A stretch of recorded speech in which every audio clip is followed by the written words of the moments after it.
ไปถ่ายวิวข้างบนนะครับสุดยอดชายหาดครับโอ้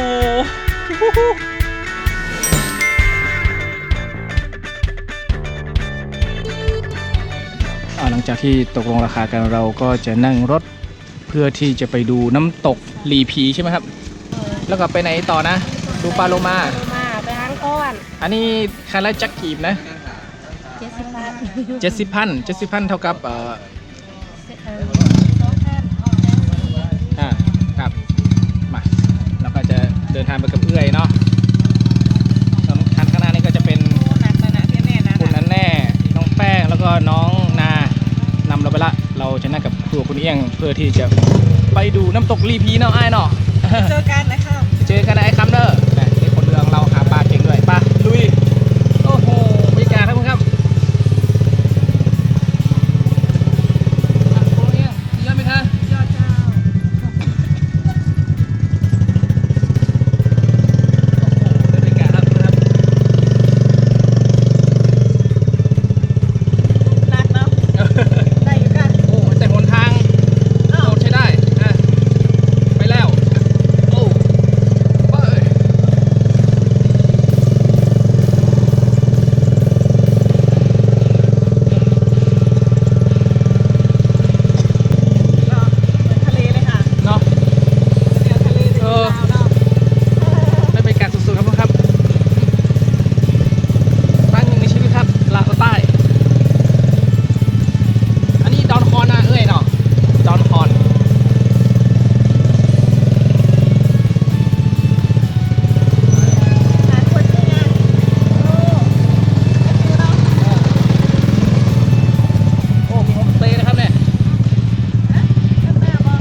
สะพานไปดูหน่อยดูกำลังเอ้ยเนาะมาดูแป๊บเดียวอ๋อ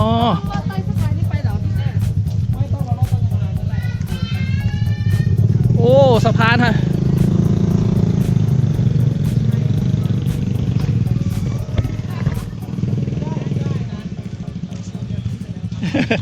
สุดยอด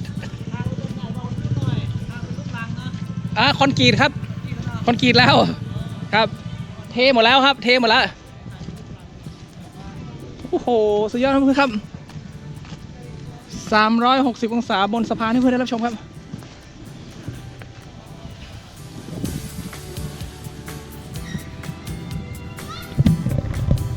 นี่คือสะพานนะครับ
ตอนนี้เราก็มาอยู่ที่น้ำตกหลีผีแล้วครับGone to the beach น้ำใสครับสีเขียวครับบรรยากาศดีมากครับนะทางผ่านเราจะต้องซื้อตั๋วผ่านเข้าไปก่อนนะซื้อบัตร entry ticket เนี่ยโอ้บรรยากาศดีครับ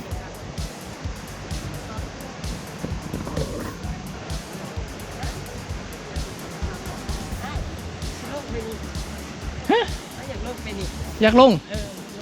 เจ้าเล่นเป็นบอเล่นเป็นดิ เรียกช้าใหม่เขาลงยังไง เขาลงยังได้นี่อ๋อ เดี๋ยวนี้ลงไหนบ่คือกัน น่าเล่นเนาะเจ้าชอบอ่ะ มาเห็นเขาจะถ่ายลงเฟซ อ๋อถ่ายลงเฟซเนาะให้แฟนคลับได้เห็นเนาะ คักเนาะ จ้ะโอ้โห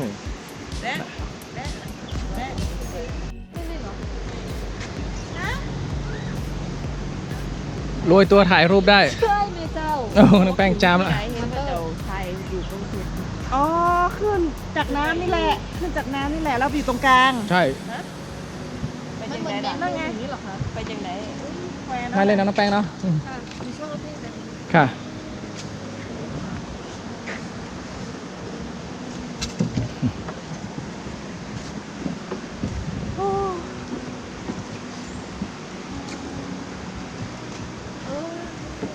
น่าเล่นน้ำเนาะ น่าเล่นน้ำมาก ครับ โหนสลิง อ๋อข้างหน้านี่โหนสลิงเหรอโอ้โห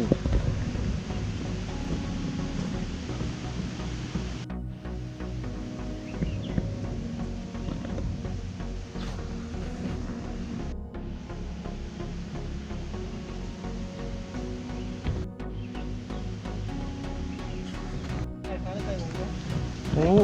ไก่งวงครับสัตว์สงวนครับเนี่ย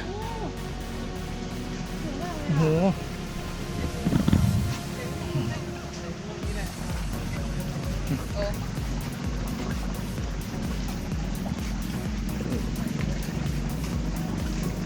สวยอ่ะท่านสวย ถ้าดูมันลำแพนนะ ค่ะ โอ้โหได้บรรยากาศครับ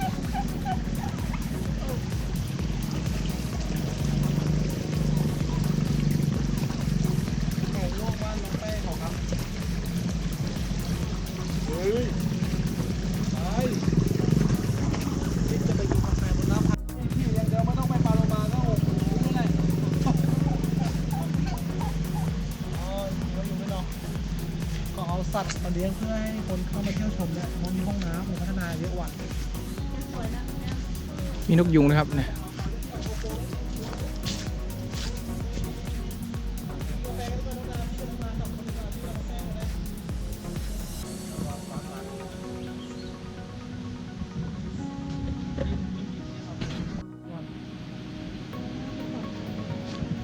โอ้สวยครับเขาทำเป็นดงกอไผ่แบบนี้เลยครับเนาะทำได้สวยงามมากครับเป็นแหล่งท่องเที่ยวที่ครั้งหนึ่งในชีวิตต้องมาเที่ยวครับโอ้โห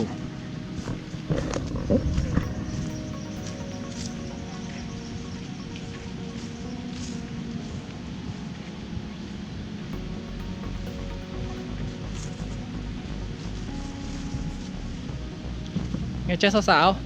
ดูชอบ ๆค่ะ เราต้องไปอยู่ใต้ต้นไม้ที่มันแบบนี้แล้วก็ถ่ายรูปไป โอ้โหน้องนาฟินเลยไม่พูดมาจาเงียบเลยชอบไหม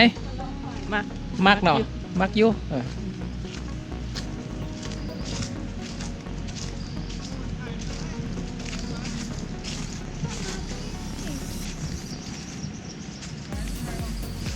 ฮัลโหลสวยมากนี่สวยอ่ะเนี่ย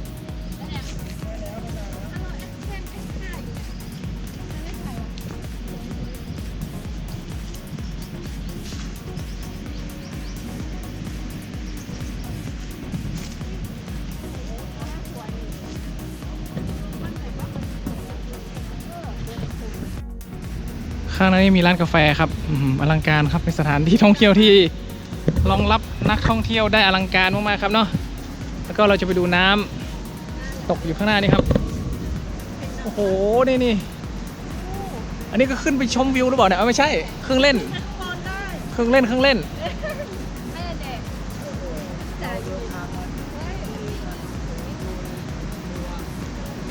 โอ้โห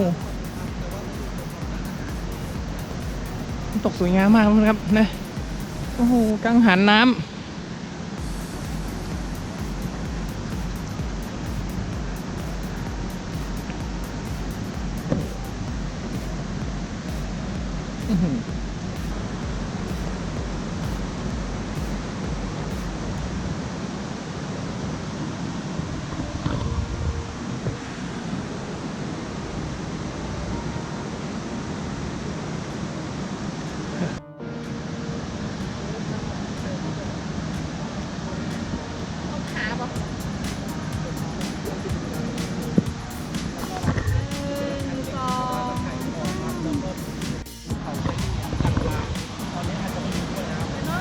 สวยมากเลยครัวคนนี้ยังปะไปดู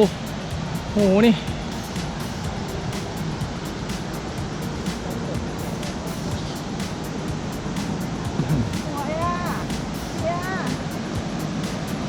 เป็นไงตื่นเต้นไหมโอ้โหอลังการงานสร้างสุดยอด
ถ่ายมุมไหนก็สวยมากครับ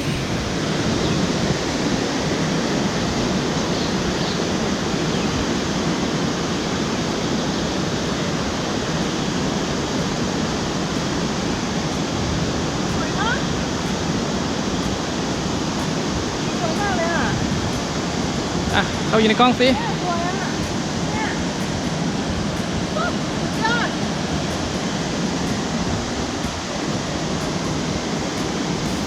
อลังการงานสร้างเนาะ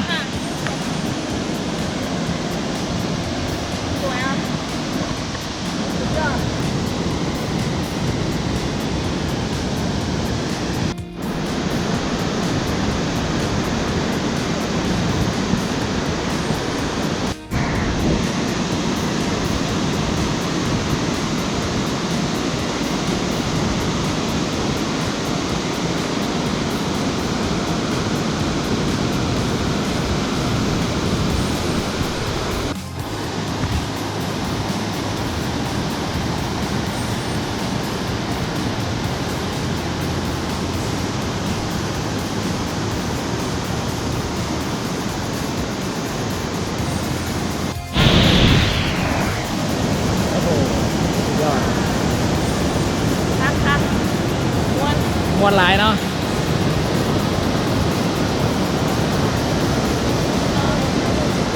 ไปไหนนะไปต่อดูโลมาเนาะจ้ะ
โอ้โหสวยมากครับ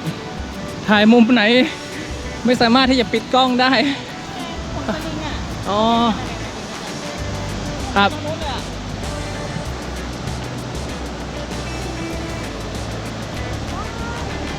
โอ้ในนู่นน่ะนู่น อ่าฮะ น่ะต้นไม้นู่นต้นนู้นอ่ะ ครับ น่าเล่นเนาะเขาบอกใครดีที่สวนเนาะนี่แหละที่กาแฟนั่น อ๋อ นี่เหรอ นี่ไงทำไมฝั่งนู้น โอ้โห ผมจะลองขึ้นไปข้างบนนี้ไปถ่ายวิวข้างบนนะครับอื้อหือ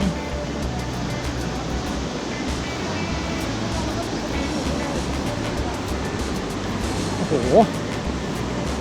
มุมนี้สวยครับข้างบนเนี่ย โอ้โห อ่ะเดี๋ยวก็มาได้อีกชั้นนึงครับ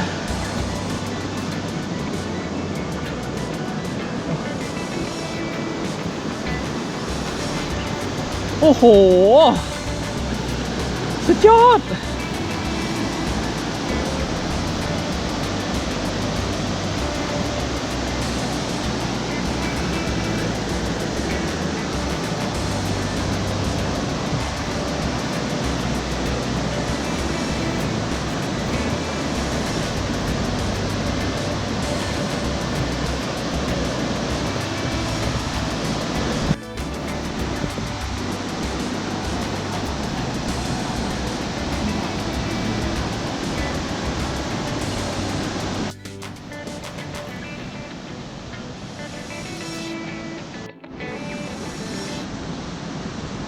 สวย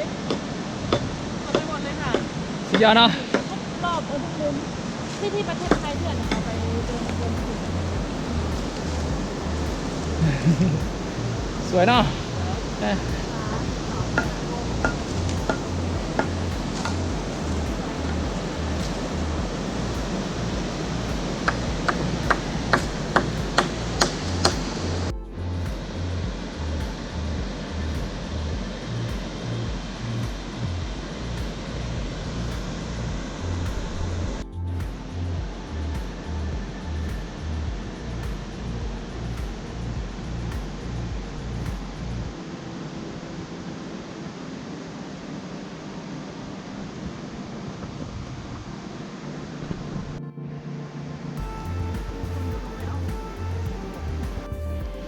โอ้โห จุดสุดท้ายก่อนเดินทางกลับว่าชายหาดครับ สวยงามมากๆ อื้อหือ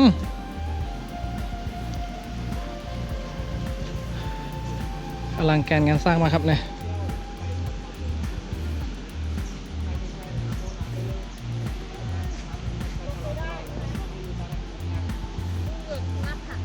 ทุกคนร้อนมากครับนะที่นี่ยังมีร้านอาหารให้นักท่องเที่ยว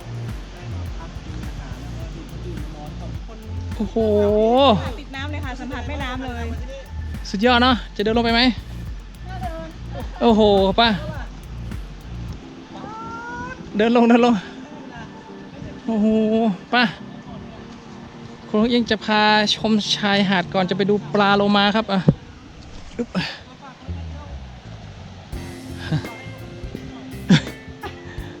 เปื้อนหมดละอ่ะ โอ้โห สุดยอด วู้ฮู้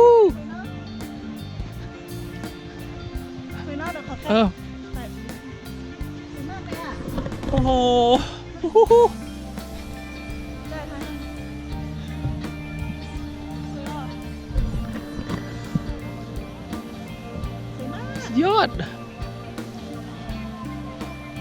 นี่ทางลงเราก็ลงทางผิดนี่ทางขึ้นนี่สวยเนาะ อื้อหือชายหาด จุดชายหาดอาบแดดได้ เอ้า สวยค่ะพี่เบียร์แต่ร้อนเนาะ